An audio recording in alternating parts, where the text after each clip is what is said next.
Here's a quick update as you preview some of the clips showing the hard work paying off.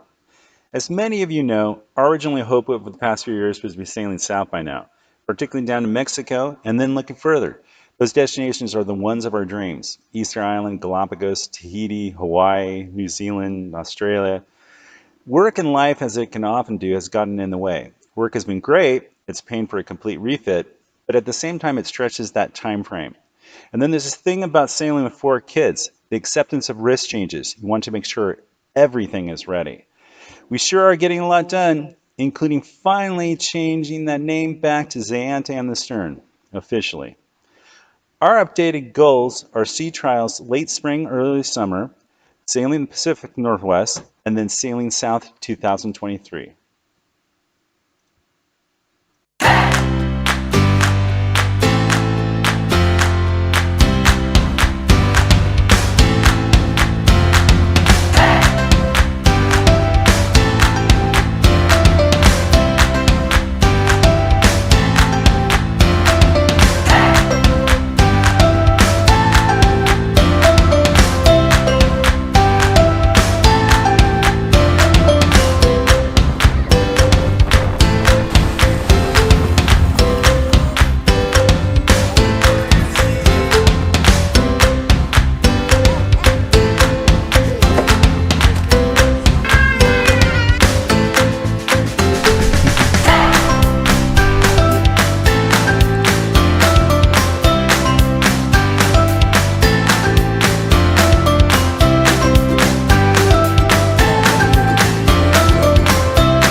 So we're moving all the throttle, the shift, and the stop cables.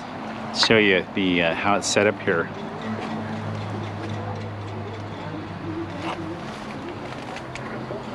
So I've been pulling all of them out one by one. And you'll see we had it clearing out all the compartments, all the ones even underneath here. So we have all this junk up here, but you'll see the engine completely disconnected, and we're going to lift it up here with the frame that was built.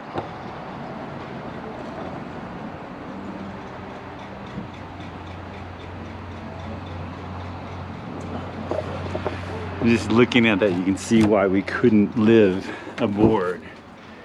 And just all of it torn up. And then to do the rub rail, because it comes in the inside, and it just, the placement of it is in where all the cabinets are. We had to pull everything out of the port side. And it's amazing when you pull stuff out, how much stuff you've actually stored. And I'll show you guys, it's just crazy. But you'll see why we had to get a hotel in the meantime.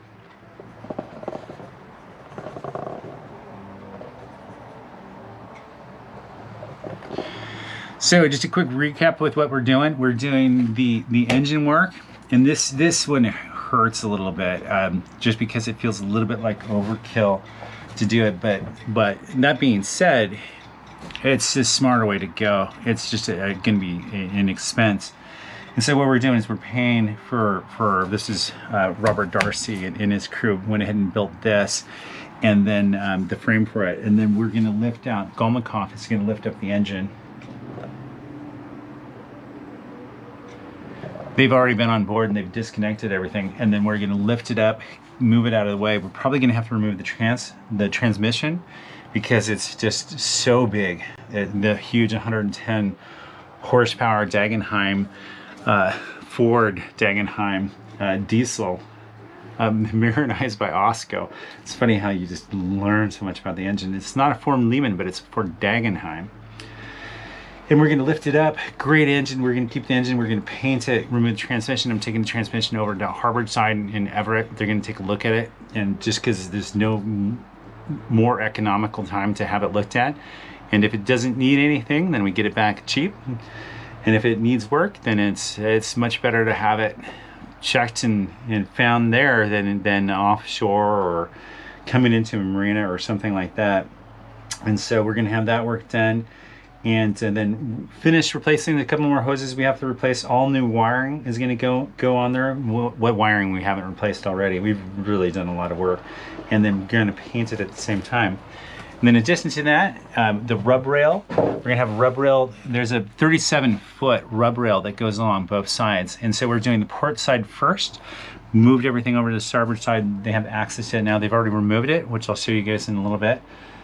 Or you might have already seen on another video, a video that we took. But they have to then mount it through. They're going to have through bolts that come all the way through and be mounted on the inside, that rub rail, because it's the strongest. It's the most economical way to do it. And in some places we have it done. In some places the bolts were glassed in. But it's going to be the strongest too. And so it's kind of a no-brainer. It's the more economical and stronger direction to go.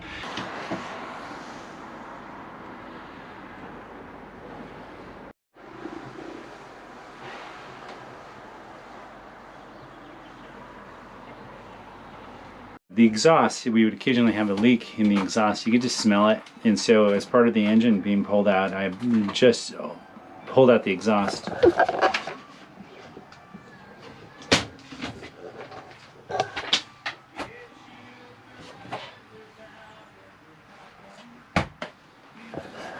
It's about 8 feet long, and it goes into the back compartment back there to the muffler. It lifts it up and then combines it with the water wave back.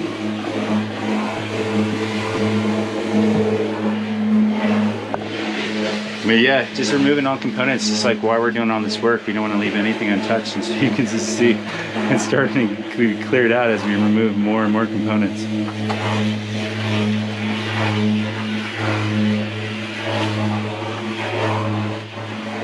And it looks horrible at the moment just because it's so dirty removing all those different pieces. But when we go to put it back in, we'll know everything works and is new and in good shape. Other than our loved engine here that's 55 years old. But just everybody sees no reason to change that one out.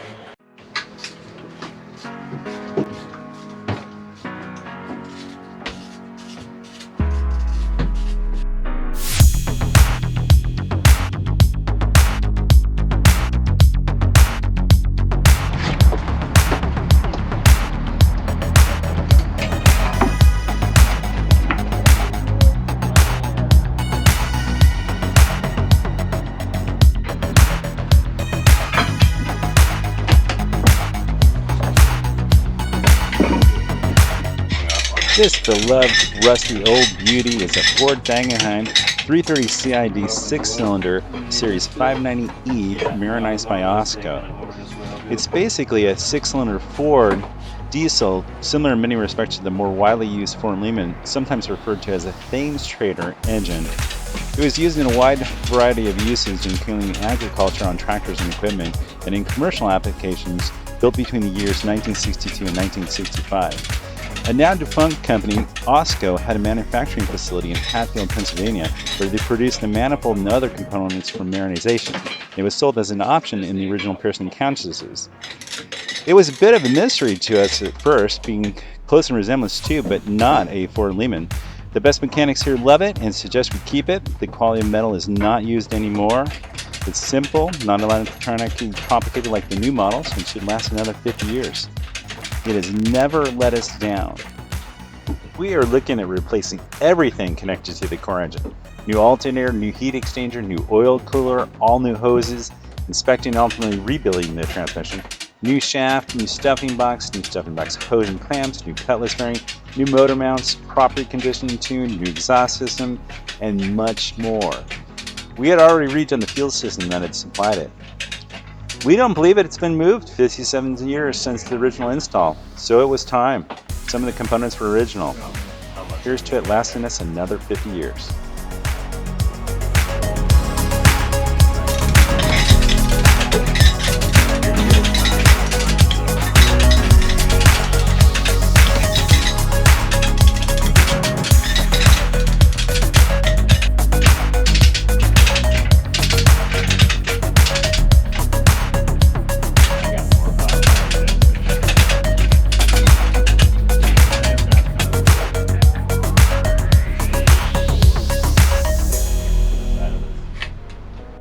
That's about 1,500 pounds of engine raised up, putting about 200 pounds for the transmission.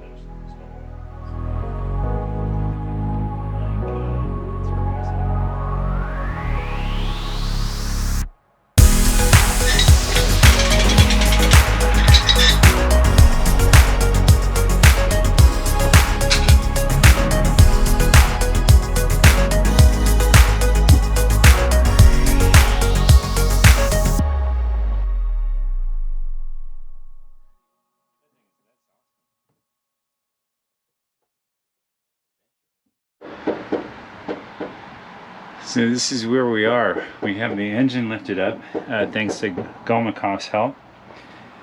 And we did a little bit with disconnecting some of this stuff and a little bit of the groundwork. Our work is really going to come here after now that's lifted up, but like 1,500 pounds or so. Engine just lifted up. I'll show you here.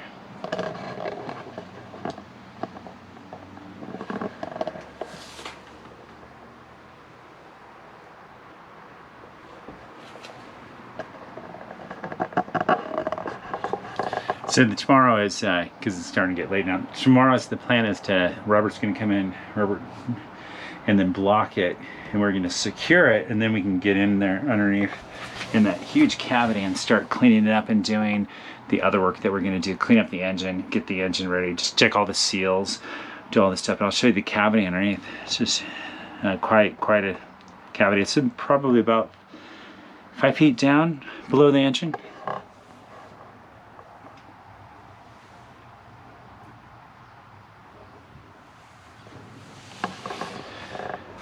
And there's a coupling, we gotta remove the shaft tomorrow, and there's a coupling on this side that looks pretty well on it that might take us a minute, but thankfully with that size of that engine bay, we're gonna be able to pull the shaft in, which is amazing that we have the room to be able to do that. as opposed to pull it out. So we can pull the prop off, which I've prepped it for, for them to bring in their prop removal tool, and then we'll be able to get in there and pull it into the bay here and lift it out and then do all the fixes that we need to do. You can see the coupling on it down below.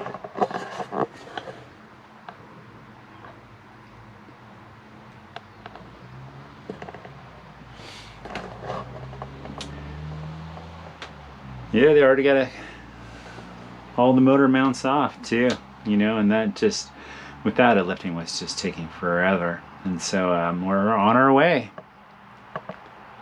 Exciting.